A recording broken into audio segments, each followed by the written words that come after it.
ideologi politik antara PKS dan PKB dari dulu itu gaikan minyak dan air susah ketemu. Jadi Oke. mulai dari prinsip, mulai dari ideologi dan mazhab politiknya, PKS dan PKB itu tidak pernah bertemu. Bahkan Oke. sampai saat ini, basis konstituen PKS, basis konstituen PKB, satu sama yang lainnya saling berhadapan-hadapan, bahkan saling bermusuhan, tidak akur satu sama yang lain. Oke, jadi menurut Anda opsi yang paling tepat yang bisa diambil PKS sekarang? Keluar dari koalisi dan membentuk poros koalisi yang baru. PKS cuma mau Aniesnya, tapi ogah koalisi dengan PKB? Caimin lagi-lagi tak diundang apel siaga PKS di Palembang Bogor, bagaikan minyak dan air, PKS-PKB gak akan bisa bersatu. Hai, dengar suara JJ lagi di channel Redaksi Jurnal. Sangat berharap dan menunggu untuk bergabung dan bersama-sama menjadi bagian dari kekayaan Indonesia yang plural ini, Indonesia yang berbineka ini, dan koalisi kita ini akan semakin banyak, semakin bagus, banyak partai yang bergabung akan bagus, bahkan kita berharap juga Demokrat bisa bergabung kembali. Ya, PKS sudah menegaskan bahwa hasil keputusan Majelis Syuro PKS yang ke-6 menetapkan Pak Anies Rashid Baswedan sebagai calon presiden. Begitu, kami juga menyambut baik kehadiran PKB sebagai partai pendukung koalisi, bertambahnya partai koalisi. Jadi saat ini PKS dengan tegas bahwa kami tetap mengusung Anies Rashid Baswedan. Adapun masalah komunikasi kehadiran, ya, kami sedang menunggu kehadiran teman-teman PKB di PKS agar koalisi ini lebih solid dan komunikasi lebih lancar. Kita boleh sama-sama terkejut dengan deklarasi Anies Caimin yang terjadi Sabtu kemarin.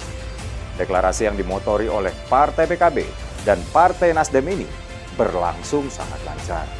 Pertanyaannya kemudian, kemanakah PKS? Apakah PKS akan tetap mendukung Anies?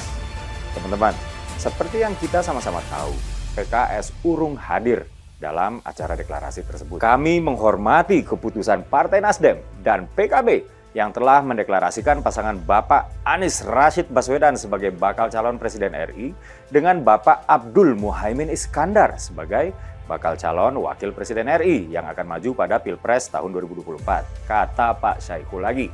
Seperti dilansir dari laman CNN Indonesia, Partai Keadilan Sejahtera PKS menggelar acara apel siaga PKS di Palembang, Sumatera Selatan, Minggu 10 September. Anies Baswedan ikut serta, tapi Muhaimin Iskandar tidak dilibatkan. Jubir DPP PKS M. Iqbal mengatakan saat ini partainya belum memutuskan untuk mendukung Muhaimin Iskandar sebagai cawapres Anies. Ia beralasan masih menunggu keputusan dari Majelis Syuro. Dalam poster acara yang beredar, PKS juga menggelar senam sehat di Palembang Minggu mendatang. Dalam poster hanya terpajang foto Anies, Presiden PKS Ahmad Saiku, Ketua DPW PKS Sumsel Muhammad Toha, serta Ketua DPD PKS Palembang Baharudin. Tak ada juga foto Muhaimin Iskandar di sana. Begitu juga dalam poster acara PKS yang akan dihelat di Gor Pakansari Cibinong 17 September mendatang. Tak ada foto Muhaimin Iskandar dalam poster. Iqbal menjelaskan bahwa sejauh ini Majelis Syuro PKS baru mengeluarkan keputusan mengenai capres yang didukung, yaitu Anies Baswedan. Majelis Syuro harus melakukan musyawarah lagi untuk menentukan siapa cawapres yang akan didukung. Sementara itu, Direktur Parameter Politik Indonesia Adi Prayitno menyebutkan hubungan PKS dan PKB diibaratkan seperti minyak dan air yang tak mungkin bisa bersatu. Jadi mulai dari prinsip, mulai dari petinggi dan masa politiknya, PKS-PKB tidak pernah bertemu. Bahkan sampai saat ini basis yang paling tepat yang bisa diambil PKS sekarang adalah keluar dari koalisi dan membentuk poros koalisi baru. Sebelumnya, memang PKS ini absen di deklarasi Anies Muhaimin. Alasannya sih katanya masih akan membawa nama Muhaimin sebagai bakal cawapres dalam musyawarah Majelis Syuro. Jangan sampai lupa, jika masa pendaftaran capres-cawapres untuk Pilpres 2024 tinggal 1 bulan lagi. Akankah suara koalisi parpol pendukung Anies Imin setia hingga Pilpres nanti? Tentu saja jawabannya ada di tangan PKS. Mencari mitra koalisi yang seniat, setujuan, dan akur ternyata tidaklah mudah Ferguson. Koalisi Perubahan untuk Persatuan yang beranggotakan Nasdem, Demokrat, dan PKS saja dulu sering banget terjadi konflik internal, khususnya masalah sosok cawapres, waktu pengumuman cawapres, dan partai pengkhianat. Perjodohan Anies dan Caimin terjadi sangat cepat sehingga ada yang mengatakan cinta satu malam. Cinta yang dirajut hanya dalam satu malam ini tentu saja penuh resiko. karena belum saling mengenal dekat dan beresiko mudah salah paham. Manisnya lagi, belum 1 minggu sejak deklarasi PKB dan Nasdem sudah mengalami perbedaan pendapat yang signifikan sehingga berpotensi membuat situasi internal menjadi makin panas. Adalah Ketua DPP PKB Lukmanul Hakim mengusulkan nama kerjasama partai pendukung bakal Capres Anies dan Ketum Muhaimin Iskandar dengan sebutan Koalisi PBNU. Sampai saat ini nama koalisi pendukung Anies antara Nasdem dan PKB memang belum diberi nama.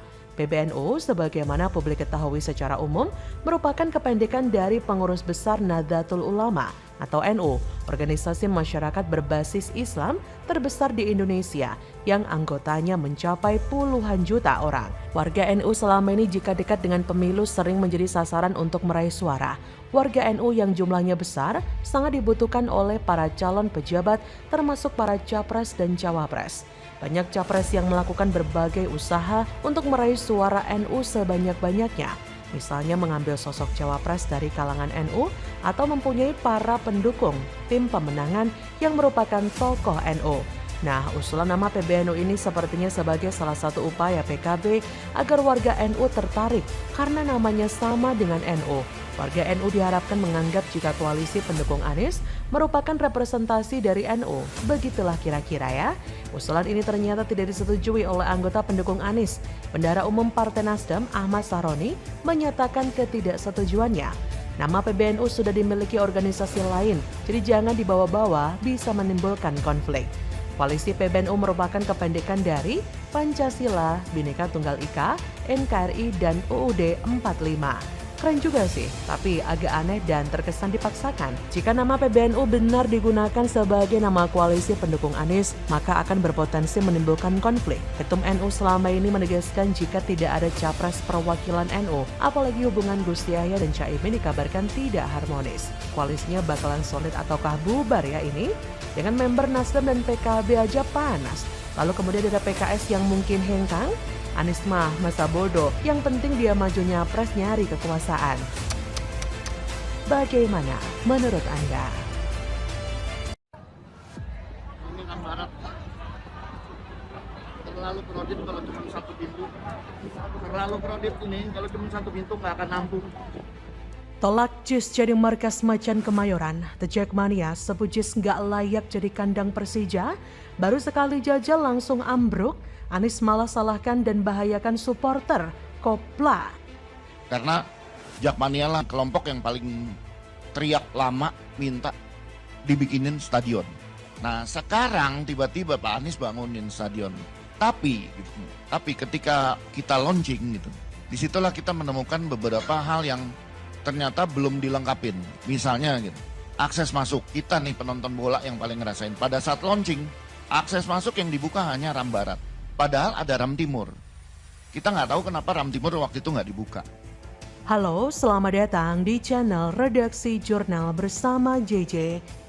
Sejumlah pendukung klub sepak bola Persija Jakarta atau The Jackmania masih meragukan kelayakan Jakarta International Stadium yang diwacanakan menjadi kandang Persija dalam mengarungi kompetisi BRI Liga 1 2023-2024. Salah seorang pendukung Persija yang ditemui Kompas.com Minggu 9 Juli 2023 bernama Damar Widiatmojo menilai masih ada yang perlu diperbaiki di JIS. Salah satunya akses masuk supporter, karena jika tak diperbaiki, itu akan memakan banyak waktu untuk supporter masuk. Damar khawatir, minimnya akses keluar masuk di sana akan membuat supporter kesulitan. Terlebih kapasitas di stadion tersebut terbilang besar dan mampu menampung puluhan ribu orang. Belum lagi jika terjadi hal-hal yang tidak diinginkan seperti tragedi Kanjuruhan misalnya.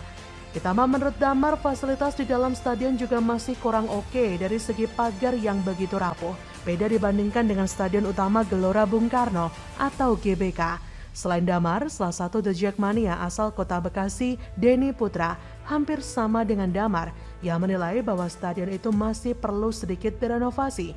Menurutnya, renovasi patut dilakukan pada sarana dan prasarana yang mendukung stadion tersebut. Salah satunya adalah akses pintu masuk dan keluar. Bahkan dari salah satu politisi, Arya Sinulinga, mengunggah bukti bahwa pintu masuk Stadion JIS harus direnovasi. Bahkan dalam video yang ia unggah di akun Twitter pribadinya, Arya Sinulinga memperlihatkan para supporter Jakmania sangat kesulitan ketika mau masuk stadion, bahkan sampai desak-desakan. Dalam narasi cuitannya, ia mengungkapkan bahwa ia mendapat video itu dari salah satu pendiri supporter Persija Jakarta, The Jakmania. Dalam narasi cuitannya, ia mengungkapkan bahwa ia mendapatkan video itu dari salah satu pendiri supporter Persija Jakarta, The Jakmania, dan juga sebagai ex-ketua umum The Jakmania, Ferry Indra Sarif. Jadi memang JIS ini perlu direnovasi, akses masuk yang hanya satu pintu, akses parkir yang belum ada, menjadikan JIS belum layak dijadikan markas Persija Jakarta. Bahkan, The Jakmania sendiri pun mengakuinya. Sebagai informasi, PJ Gubernur DKI Jakarta Heru Budi Hartono sebelumnya memberi sinyal bakal menjadikan JIS sebagai kandang klub sepak bola Persija. Kemungkinan itu dibahas Heru dalam pertemuan terbatas dengan manajemen Persija Jumat 7 Juli di Balai Kota Jakarta. Meski begitu, Heru tidak secara tegas memberikan lampu hijau kepada tim berjuluk Macan Kemayoran untuk menjadikan JIS sebagai kandang. Heru hanya mengatakan jika pemerintah Provinsi Jakarta siap mendukung dan mendorong kemajuan Persija. Dari sini kita bisa melihat betapa lucunya Anies yang katanya cerdas, berwawasan, pintar, yang menurut Dr. Tifa sangat sulit dipahami rakyat yang rata-rata ber-IQ 78. Tapi membangun satu stadion saja masih meninggalkan banyak masalah. Pokoknya asal jadi, bisa dipamerkan dan dibanggakan. Betapa malunya Anies saat ini di mana JIS mau dipakai tapi tidak layak sehingga lagi-lagi pemerintah pusat harus turun tangan, renovasi lagi, sesuai standar pula. Artinya selama ini masih belum sesuai standar ya. Terlebih Jakmania sendiri mengakui keburukan dan bahayanya JIS jika digunakan untuk markas Persija Jakarta, yang mana bukan hanya membahayakan para pemain tapi juga supporternya. Dari sinilah Anies akan mau membuktikan pada dunia bahwa kualitas dirinya masih tidak sesuai standar yang layak. Ya iyalah, sumber resapan aja udah bisa jadi bukti tuh. Melakukan apapun jarang tuntas dan akhirnya harus diselesaikan pemerintah pusat. Menjijikkan, gitu kok bisa kerja. Bagaimana menurut Anda?